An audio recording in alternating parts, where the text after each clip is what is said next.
Welcome back student आप लोगों का क्लास मैं कुछ लाइव के रूप में लिया था, बट मैंने आज ये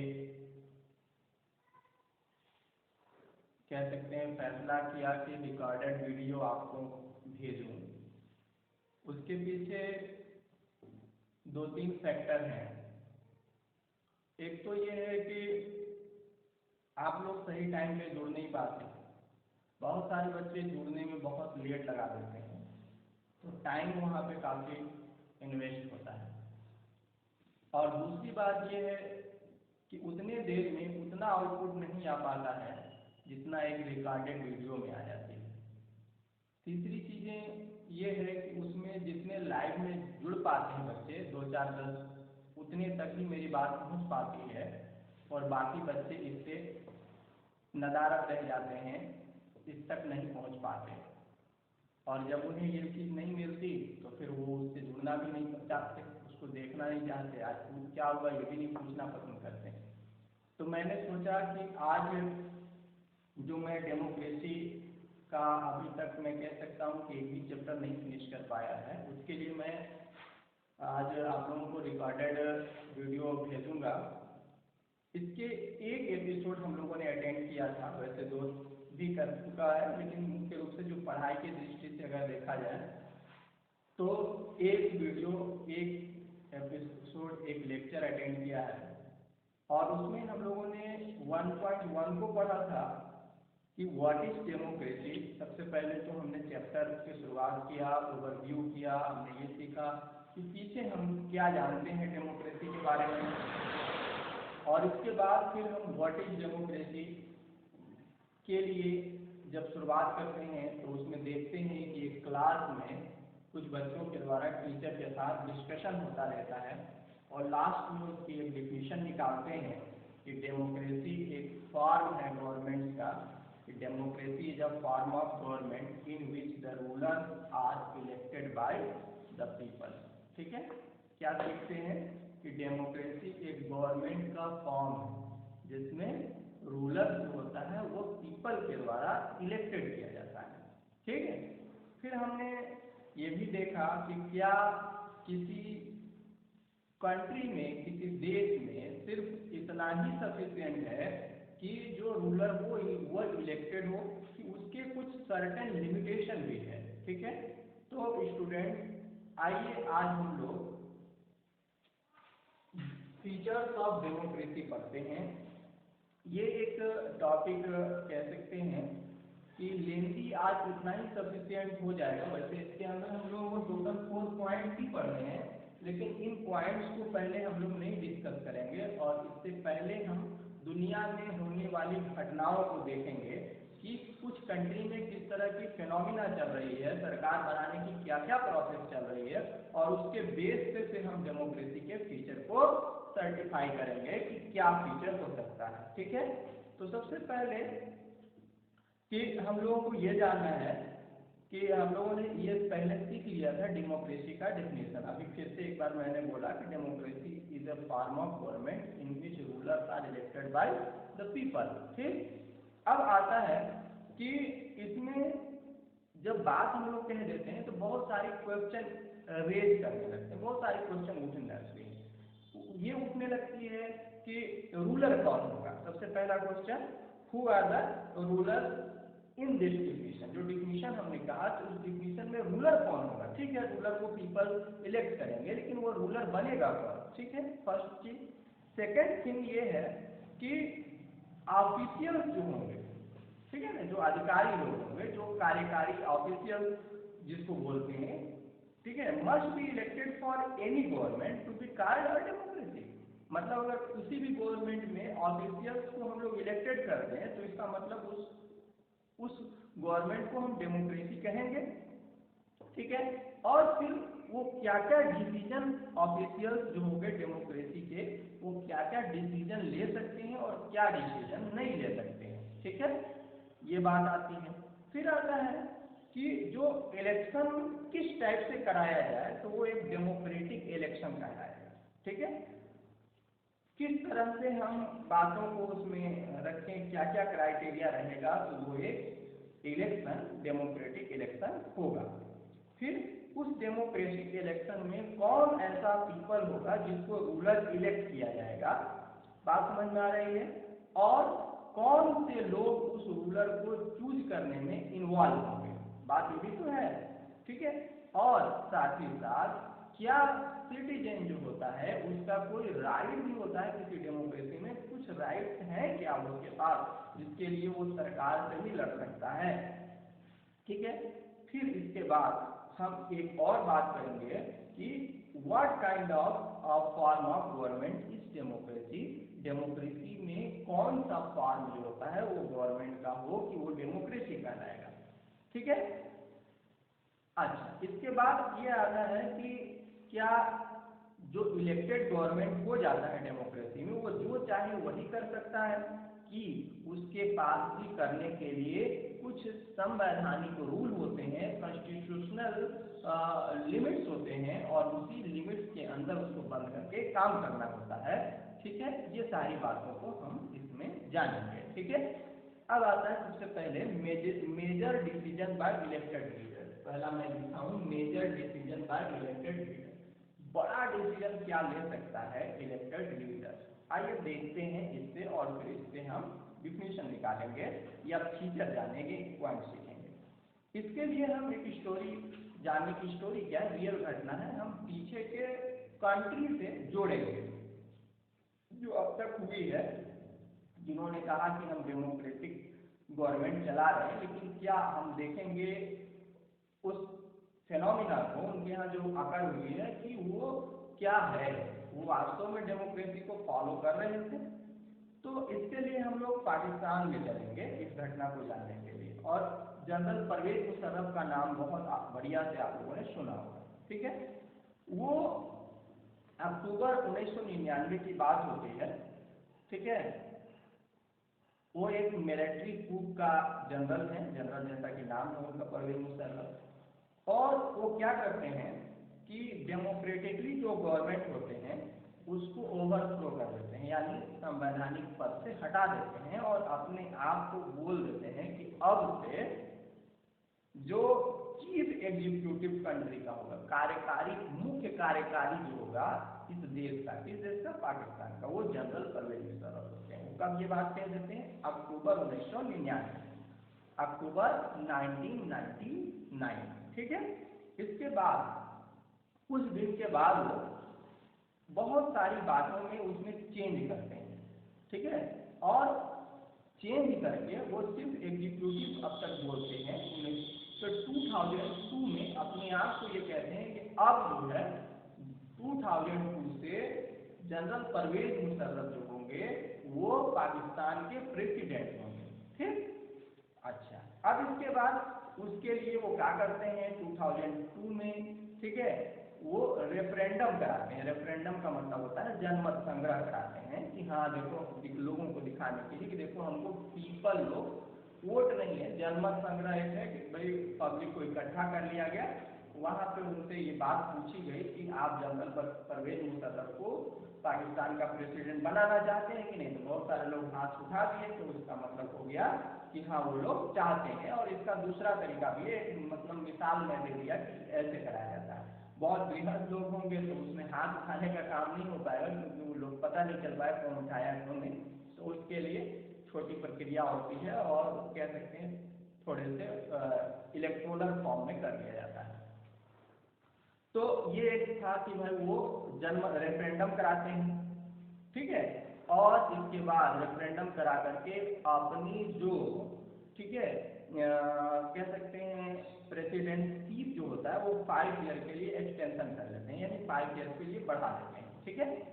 इसके बाद जो पाकिस्तानी मीडिया रहती है, ह्यूमन राइट्स ऑर्गेनाइजेशन होते हैं जो, और डेमोक्रेटिक एक्टिविस्ट जो होते हैं हर कंट्री में होते हैं, जो कुछ मीडिया ऐसे होते हैं जो बिल्कुल निष्पक्ष बातों को रखते हैं, कुछ ह्यूमन राइट्स के लोग होते हैं जो मानव को, चाहे वो किसी भी धर्म का होगा, अगर उसके साथ कोई गलत हो रहा है तो उसके लिए वो खड़ा होता है, ठीक है।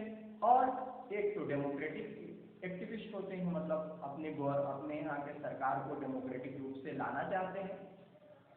तो ऐसे लोग जो थे उनका कहना था कि जो रेफरेंडम कराए हैं जनरल परवेज मुशर्रफ, वो माल प्रैक्टिस और फ्रॉड है, मतलब उसमें बहुत सारी गलतियां हुई हैं, वो सही ढंग का रेफरेंडम नहीं कराया गया है। ठीक है, तो इसके बाद ये आवाज उठ रही। दूसरा, अगस्त 2002 की बात है, वो एक चीज को लागू कर देते हैं, उसका नाम होता है लीगल फ्रेमवर्क आर्डर। ठीक है, क्या लीगल फ्रेमवर्क आर्डर, इसका मतलब ये है कि लीगल जो फ्रेमवर्क आर्डर है उसमें बहुत पाकिस्तान की संविधान जो थी पुरानी, उसमें बहुत सारी बदलाव करे गए। ठीक है, अब इसके बाद उनके आर्डर थे, ठीक है, क्या हो गया कि कोई भी president can dismiss the national and provincial assembly, यानी जो नेशनल असेंबली है और प्रोविंशियल असेंबली है, मतलब जो दो प्रकार की असेंबली होती है ना, जैसे हमारे भारत में ही एक तो सेंट्रल का असेंबली है और एक हर स्टेट का असेंबली है, तो इसी तरह से पाकिस्तान में भी है, एक नेशनल असेंबली हुआ और जो स्टेट का है उसको प्रोविंशियल असेंबली बोलते हैं। तो ये हो गया, वो जैसे ही लीगल फ्रेमवर्क लाए, ठीक है, ऑर्डर, तो उसके तहत ये हो गया कि अब general Parvez Musharraf national assembly को भी डिसमिस कर सकते हैं, बर्खास्त कर सकते हैं, और जो प्रेसिडेंशियल असेंबली है उनको भी बर्खास्त कर सकते हैं। ठीक है, और इसके बाद वो क्या करते हैं कि the work of the civilian cabinet is supervised by national security council which is dominated by the media. मतलब ये हो गया कि आगे क्या करते हैं, सबसे पहले तो डिसमिस कर सकते हैं, और दूसरी बात जो वर्क है सिविलियन कैबिनेट का, ठीक है, वो उसमें कहीं ना कहीं जो नेशनल सिक्योरिटी काउंसिल है वो उसमें डोमिनेट होगा, यानी उसमें हस्तक्षेप होगा। जो कार्यकारी कैबिनेट का है, कैबिनेट में हस्तक्षेप होगा। किसका हस्तक्षेप होगा? तो वहां के मिलिट्री जो पर्सन है उनका हस्तक्षेप होगा। ये एक बड़ी बात हो गई। अच्छा, फिर इसके बाद ये जब लॉ पास हो जाता है तो वहाँ इलेक्शन होता है, और ऐसे इलेक्शन नेशनल और प्रोविंशियल असेंबली दोनों का होता है। तो इस तरह से इलेक्शन जो होता है, इलेक्टेड रिप्रेजेंटेटिव है, ठीक है, उनके यहाँ कुछ पावर आ जाता है। जो इलेक्टेड रिप्रेजेंटेटिव आते हैं फिर इलेक्शन में जीत करके, तो उनके पास जो पावर होता है, ठीक है।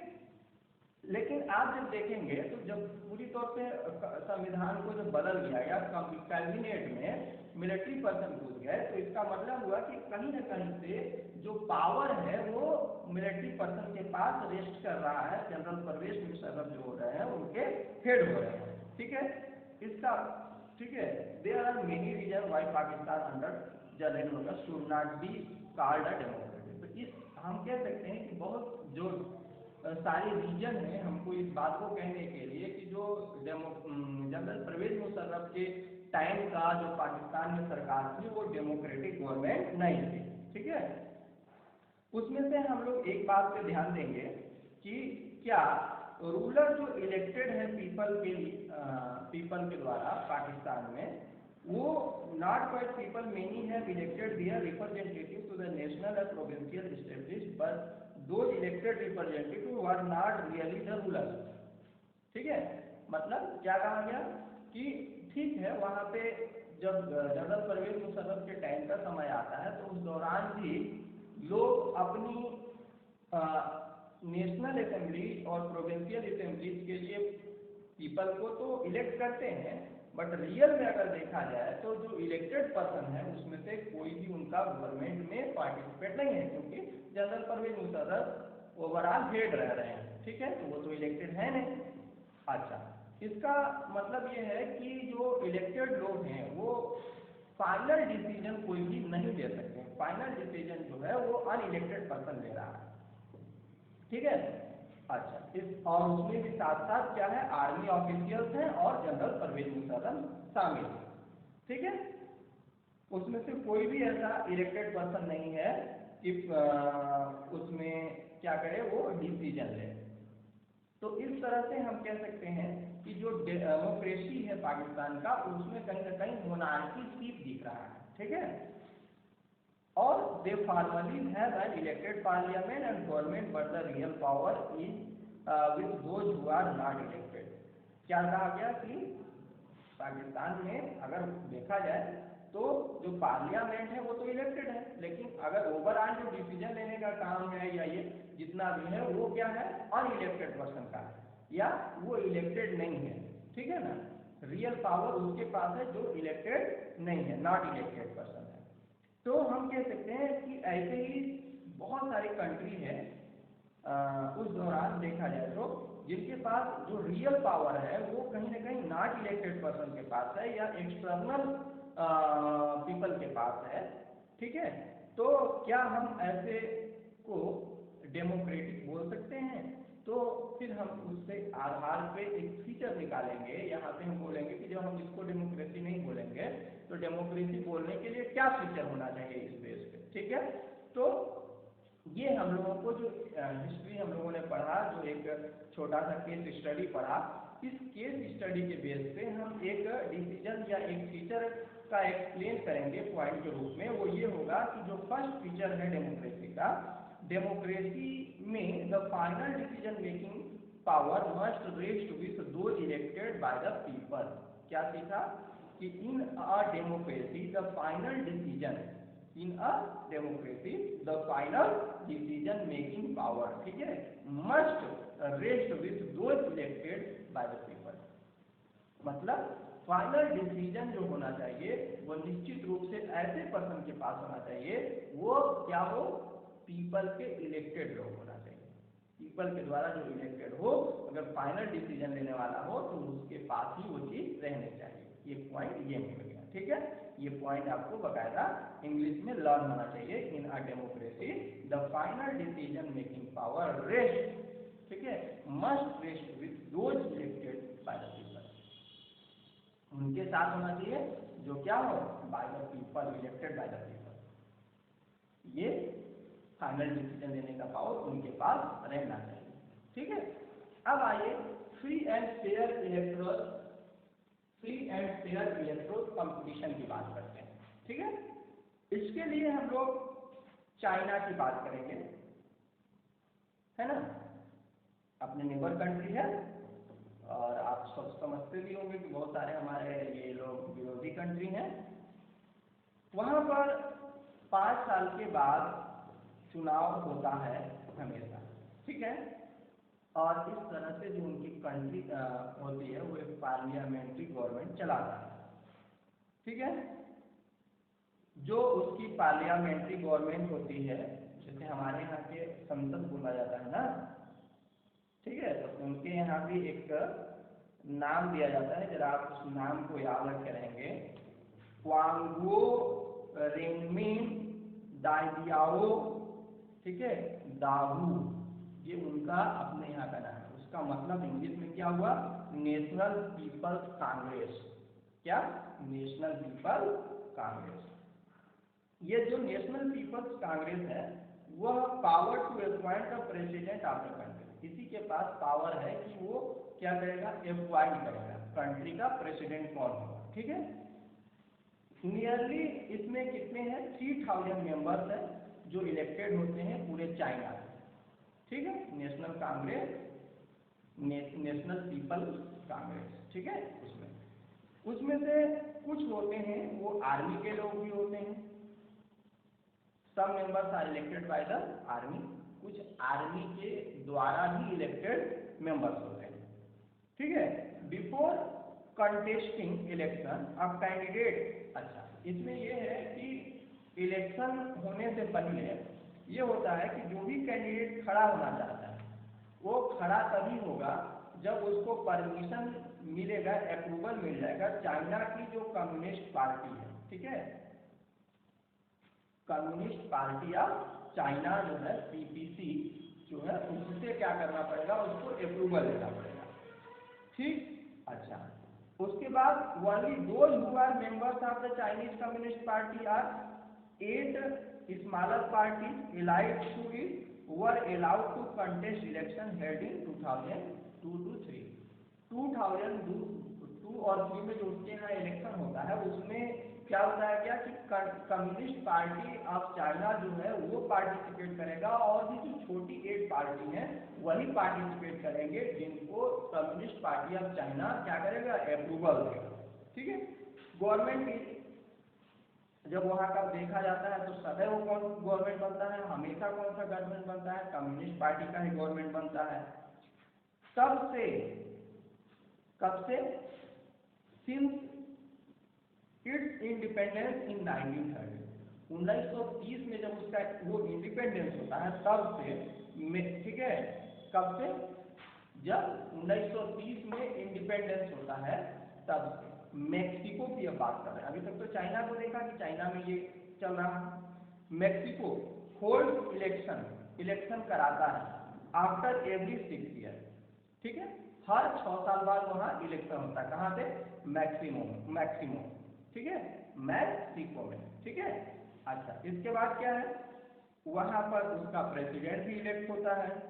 लेकिन कंट्री जो है वो अब तक, ठीक है, द कंट्री है never been under a military और डिक्टेटरशिप, मतलब वहाँ की कंट्री अभी तक कभी भी मिलिट्री के अंडर नहीं आया है या डिक्टेटर्स रूल वहाँ पर नहीं लागू हुआ। कहाँ पर? मैक्सिको में।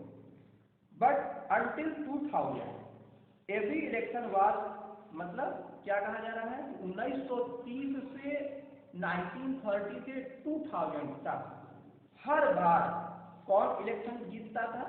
वह सिर्फ और सिर्फ कौन जीतता था? PRI, institutional revolutional party, PRI ही जीतता था। और opposition party did contest election but never manage to win. जो अपोजिशन पार्टी था वो हमेशा चुनाव तो लड़ता था लेकिन कभी भी नहीं जीत पाया, पोल नहीं कर पाया। कब से? 1930 टू 2000 तक, ठीक है। PRI का कहना था कि भाई देखो, सबसे पहला चीज कि यहाँ का इंडिपेंडेंस जो है, मतलब इस कंट्री को, मैक्सिको को जो आज़ादी दिलाने में काम किया है वो PRI ने काम किया, तो उसका अधिकार है कि वो सरकार बनाए। अच्छा, दूसरी बात ये है कि उसका ये भी कहना था कि जो PRI के लीडर थे, है ना, वो बहुत लोकप्रिय है क्योंकि वो लोगों ने आज़ादी दिलाई, इंडिपेंडेंट कराया, ठीक है, अपने नेशन को। लेकिन जब उसके इलेक्शन के दौरान की जो चीज़ें हैं उस पर आप नज़र डालेंगे तो देखेंगे कि जो वहाँ की मीडिया है उसमें ज़्यादातर जो बातें आती हैं वो सिर्फ और सिर्फ PRI जो गवर्नमेंट होती है, जो इलेक्टेड गवर्नमेंट होता है, उसी की बात आती है और उसी की योजनाओं को बताया जाता है, यानी उसकी अच्छाइयों को सिर्फ बताई जाती है। और जो अपोजिशन पार्टी है उसकी कोई भी कह सकते हैं कि प्रसारण नहीं करी जाती है, ठीक है। हाँ, तो ये एक बात आ जाता है। दूसरी चीज ये है कि अगर वहाँ देखा जाए तो मीडिया से एडवर्टाइज भी कराई जाती है। जो वहाँ के सरकारी कर्मचारी होते हैं, गवर्नमेंट सर्विस वाले जो लोग होते हैं, उनसे पार्टी के प्रचार कराई जाती है। जो टीचर्स होते हैं वहाँ, उन टीचर्स से ये कहा जाता है कि आप बच्चों के पेरेंट्स के पास जाइए और पेरेंट्स को मोटिवेट करिए, किस बात के लिए? PRI के लिए, ठीक है।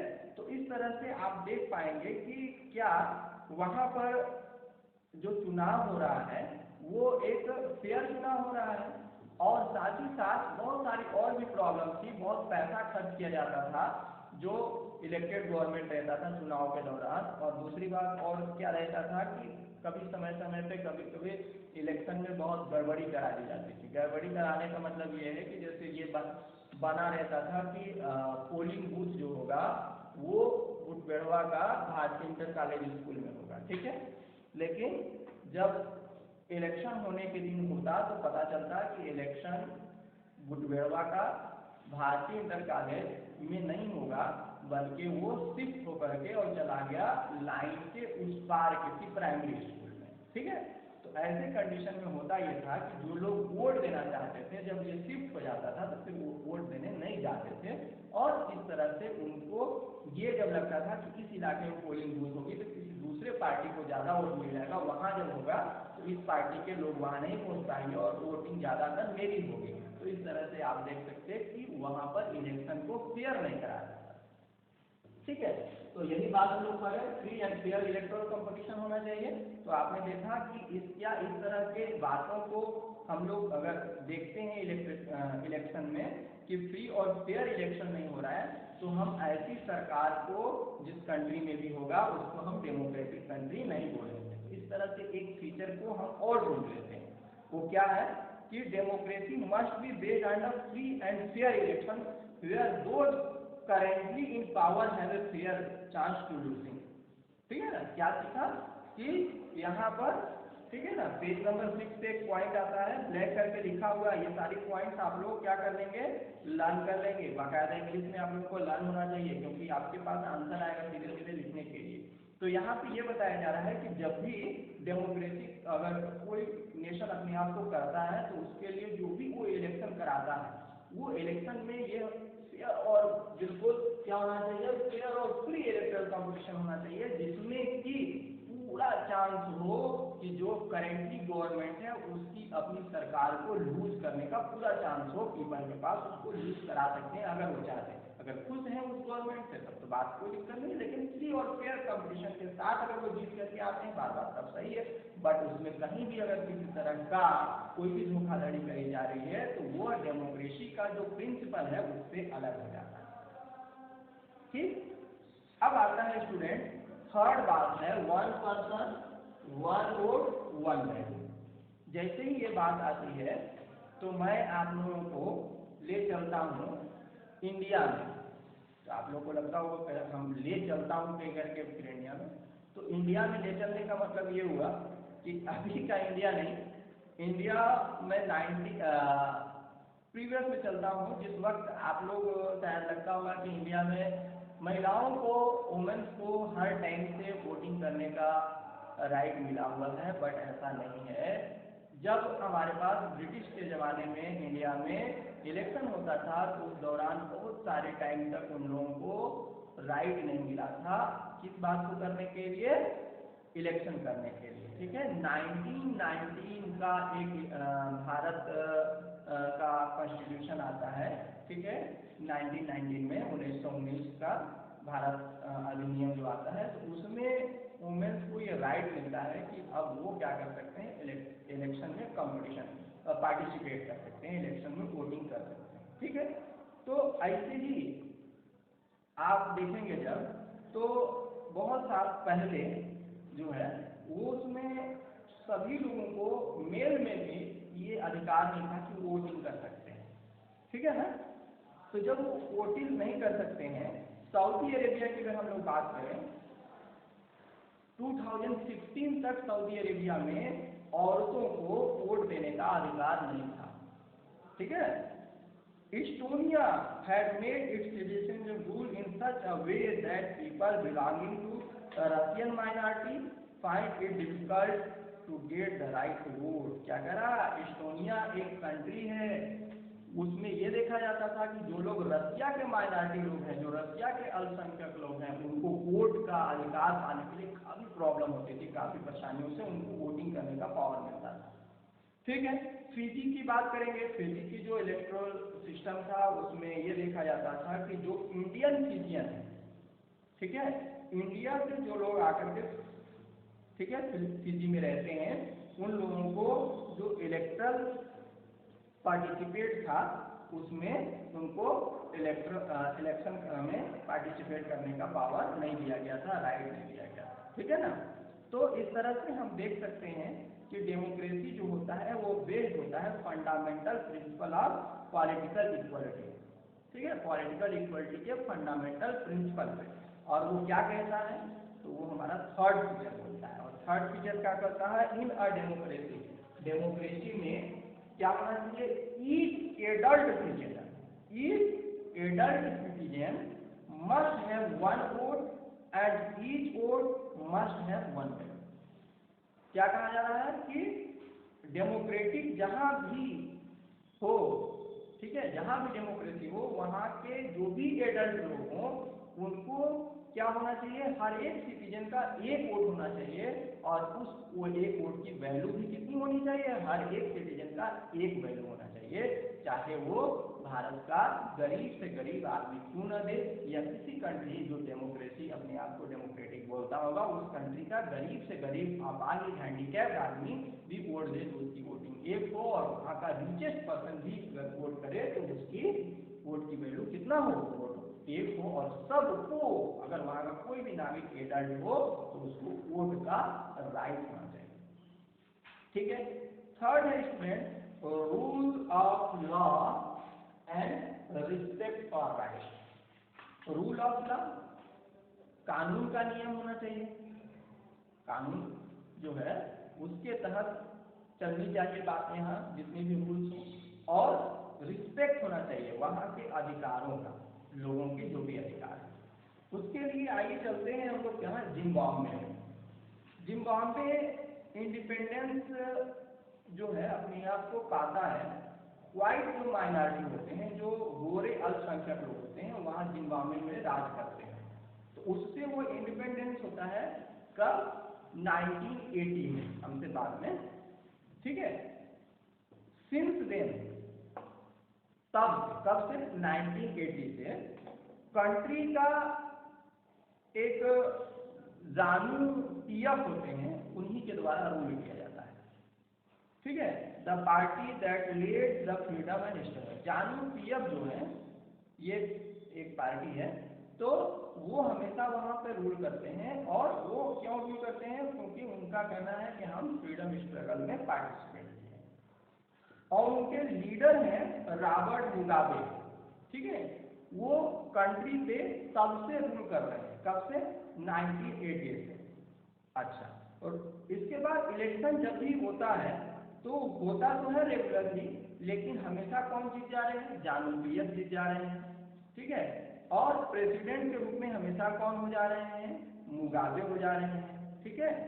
तो प्रेसिडेंट के रूप में जब मुगाबे हो जा रहे हैं तो इसके लिए हम लोगों को देखना होगा कि क्या ऐसा तो नहीं कि मुगाबे कहीं अनफेयर तरीके से इलेक्शन करा करके इलेक्शन प्रैक्टिस जो कर रहे हैं वो अनफेयर कर रहे हैं और उसके तरीके से वो जीत जा रहे हैं।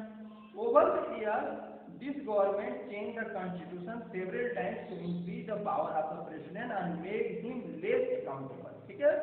जो मुगाबे होते हैं वो कई बार अपने यहाँ के कॉन्स्टिट्यूशन को चेंज करते हैं, ठीक है, अपने अनुकूल बनाने के लिए, ताकि हम पीपल के प्रति कम अकाउंटेबल हो, कम उत्तरदायी हो, ठीक है। अपोजिशन पार्टी जो होता है वो वर्क जितने भी अपोजिशन पार्टी के वर्क्स रहते हैं उनको हरास कर दिया जाता है और उनके जो मीटिंग्स होते हैं उन सबको खत्म कर दिया जाता है और उनको क्या किया जाता है? हरास करने का मतलब है कि उनको कुचला जाता है, उनको, ठीक है, पावर में कम करने की कोशिश करी जाती है हमेशा अपोजिशन पार्टी को। पब्लिक जो प्रोटेस्ट होते हैं और demonstration against the government were declare illegal, यानी कह दिया गया कि भाई जितने भी पब्लिक प्रोटेस्ट हो गए सरकार के खिलाफ के लिए तो वो इलीगल है, यहाँ कर ही नहीं सकते, ठीक है। और क्या कहा गया कि there was a law that limited the right to criticise the president. ये भी बताया गया कि मतलब आप अगर प्रेसिडेंट को क्रिटिसाइज कर रहे हो, कि आप बोल रहे हो कि ये गलत है, तो उसके भी लिमिटेशन है, आप इतना ही तक बोल सकते, इससे ज्यादा आप नहीं बोल सकते, ठीक है। टेलीविजन और रेडियो जो थे वो पूरी तौर से गवर्नमेंट के द्वारा कंट्रोल थे और उसमें वही बातें दिखाई जाती थी जो रूलिंग पार्टी का वर्जन होता था, रूलिंग पार्टी के द्वारा किया जाता था, ठीक है। और वहां पर इंडिपेंडेंट जो न्यूज़पेपर थे, बट द गवर्नमेंट हरास दो journalist who went against it. जो भी इंडिपेंडेंट, जैसे हर कंट्री में रहते हैं कुछ इंडिपेंडेंट मीडिया, वैसे तो टोटल मीडिया को इंडिपेंडेंट होना चाहिए, तो जो इंडिपेंडेंट मीडिया होते थे जो सरकार की नाकामी को दिखाते थे उनको हरास कर दिया जाता था और ऐसे जो जर्नलिस्ट होते थे उनके खिलाफ कार्रवाई कर दिया जाता था, ठीक है। और गवर्नमेंट जो थी वो उनके अगर वहाँ का जो कोर्ट रहता था वो कोर्ट जजमेंट देता, अगर गवर्नमेंट के खिलाफ छोटी मोटी कोई भी जजमेंट आती तो उसको इग्नोर कर देता था। सरकार सोचता था इससे कोई मतलब नहीं है, मुझे जो काम करना है वो करना है, ठीक है। इसके बाद साथ ही साथ रिवाज फोर्स, मतलब जो जज होते थे उस कोर्ट के, उसको फोर्स भी किया जाता था, ठीक है, और फोर्स करके उनको मतलब ऑफिस से बाहर कर दिया जाता था। मतलब ऐसे अधिकारी जो सरकार के खिलाफ अगर कोई डिसीजन देता है तो उनको वहां से क्या कर दिया जाता था? हटा दिया जाता था, ठीक है। और ये काम 2017 तक चला। सोच सकते हैं कि अभी भी हमारे वर्ल्ड में ऐसे कंट्री बिलोंग कर रहे हैं, ठीक है। The example of Zimbabwe shows that popular approval of ruler is necessary in a democracy। क्या सीखा गया कि जो जिम्बाब्वे का एग्जाम्पल हम लोग लेते हैं तो उससे जो पॉपुलर अप्रूवल है, ठीक है, रूलर का, इज नेसेसरी इन डेमोक्रेसी, मतलब एक कोई जो वहाँ का नेता हो, लीडर हो, वो पॉपुलर हो सकता है, ये जरूरी भी है, बट ये जरूरी नहीं है, ठीक है, मतलब इतना ही केवल पर्याप्त नहीं है कि वो आदमी क्या हो, पॉपुलर हो। एक popular government can be undemocratic, अगर एक पॉपुलर गवर्नमेंट है तो वह भी अनडेमोक्रेटिक हो सकता है। इसका मतलब नहीं है कि कोई अगर सरकार बहुत बार जीत रही है, लगातार जीतते जा रही है, तो वो अनडेमोक्रेटिक नहीं है, उसके विषय में सोचना भी नहीं है, ऐसा नहीं हो सकता, ठीक है। If you wish to assess a democracy it is important to look at the election. अगर हम लोग ये जानना चाहते हैं कि यहाँ का डेमोक्रेसी में जो सरकार जीत रही है वो सही जीत रही है कि नहीं जीत रही है, मतलब अगर वो जीत जा रही है तो डेमोक्रेसी है क्या, ये सब अगर आपको जांच करनी है तो उसके लिए इलेक्शन जो प्रैक्टिस किए गए हैं, इलेक्शन जो कराई गई है, उसको आपको जरूर देखना चाहिए कि वो सही ढंग से हो रहा है कि नहीं हो रहा है, ठीक है। But it is equally important to look before and after the election, और साथ ही साथ दो बातें भी देखना है, इलेक्शन के पहले की भी चीज देखनी है और इलेक्शन के बाद की भी चीज देखना है। There should be sufficient room for normal political activities, ठीक है, और यह भी होना चाहिए कि जो नॉर्मल पॉलिटिकल एक्टिविटीज हो रहे हैं उसके लिए पर्याप्त रूप से जगह दिया जाए, उनको पर्याप्त रूप से काम करने का मौका दिया जाए, जो नॉन पॉलिटिकल एक्टिविटी है उनको भी, जिसमें वो पॉलिटिकल का अपोजिशन भी कर सकते हैं, ठीक है। In the period before election, यानी इलेक्शन होने से पहले वह अपने पब्लिक के बीच जा करके उनको इतना मौका मिले कि वह अपनी जो रनिंग गवर्नमेंट है उनके खिलाफ बातों को बता सके कि देखो भाई ये काम ये सरकार गलत कर रही है, ठीक है, इतना उनको मौका मिलना चाहिए। साथ ही साथ इतना ही नहीं, ठीक है, the required that the state should respect some basic rights of the citizen। State यानी उस नेशन को यह भी होना चाहिए आवश्यक कि वो अपने यहाँ के पीपल की कुछ राइट जो होते हैं उसके राइट को क्या करेगा, वो रिस्पेक्ट करेगा, ठीक है। They should free to think, साथ ही साथ वहाँ के लोगों को क्या होना चाहिए, गवर्नमेंट को इतना फ्री रखना चाहिए कि हमारे यहाँ का पीपल बिल्कुल स्वतंत्र रूप से सोच सकते हैं, टू हैव ओपिनियन, अपना राय दे सकते हैं, ठीक है, to express these in public, और वो राय को अपने पब्लिक में बोल सकते हैं, ठीक है।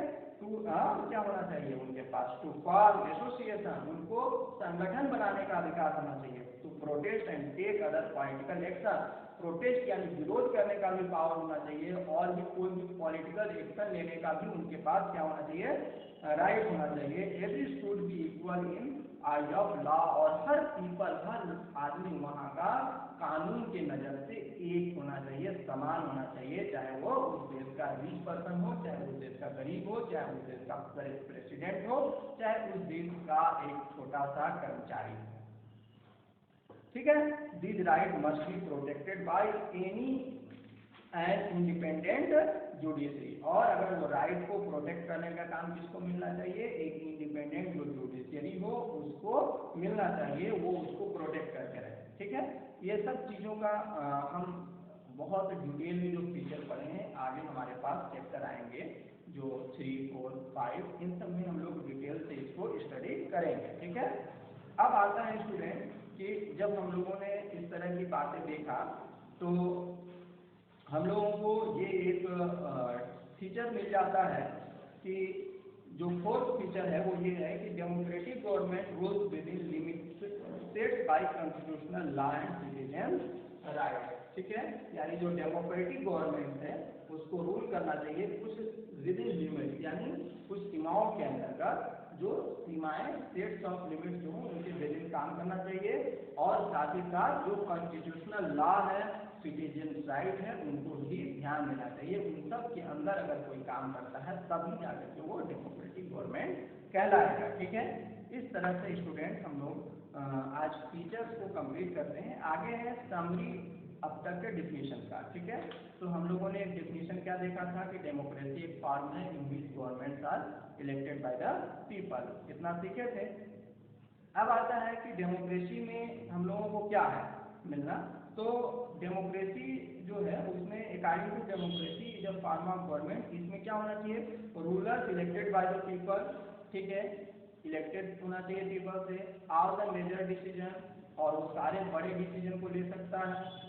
Election offer a choice and fair opportunity to the people to change the current rulers, election जब भी हो तो बिल्कुल फेयर इलेक्शन होना चाहिए ताकि पीपल को ये पूरा चांस होना चाहिए कि वो क्या कर सके, करंट गवर्नमेंट को चेंज कर सके। ठीक है, और साथ ही साथ this choice and opportunity is available to all people on the equal basis, और ये चॉइस कुछ ही लोगों के लिए नहीं होना चाहिए बल्कि ये सभी उस नेशन के जितने भी लोग हैं सबको बराबर तरीके से मिलना चाहिए, पहुंच होनी चाहिए कि वो अपने गवर्नमेंट को चेंज कर सकते हैं। ठीक है, और साथ ही साथ एक्सरसाइज ऑफ दिस चॉइस, ठीक है, leads to government limited by basic rules of the constitution and citizen right, और साथ ही साथ ये एक्सरसाइज जो होना चाहिए चॉइस का उसके भी कुछ जो गवर्नमेंट्स के लिमिटेड और बेसिक जो रूल्स ऑफ कॉन्स्टिट्यूशन है, सिटीजन राइट है, उसके तहत ही होना चाहिए। ऐसा नहीं है कि पीपल को भी बहुत ज़्यादा आज़ादी मिल जाए, वो कुछ भी करने को तैयार है, कुछ भी नहीं, जो संवैधानिक तरीका हो उसके तहत काम करने के लिए वो भी, ठीक है, उसके लिए उनकी लिमिटेशन बनी। ठीक है, तो इस तरह से हम लोग फीचर को कंप्लीट करते हैं। पेज नंबर 9 के ऊपर में चेक योर प्रोग्रेस, अब तक आपने कितना कुछ सीखा है, ये पीछे जो पढ़ा है फीचर्स उसके बेस पे कुछ मेजर फॉलोइंग दिए हुए हैं, आप लोगों को वो इंसिडेंट पढ़ना है और ये देखना है कि उसके लिए कौन सही फीचर्स मैच करता है, उससे आपको मैच कराना है। ठीक है स्टूडेंट्स, तो उम्मीद है कि लेंदी तो लेक्चर हो गया होगा, बट डेमोक्रेसी अगर पढ़ेंगे तो आप लोगों को इतनी लंबी लंबी वीडियो को अटेंड करना पड़ेगा। ठीक है, बस ओके, थैंक्स।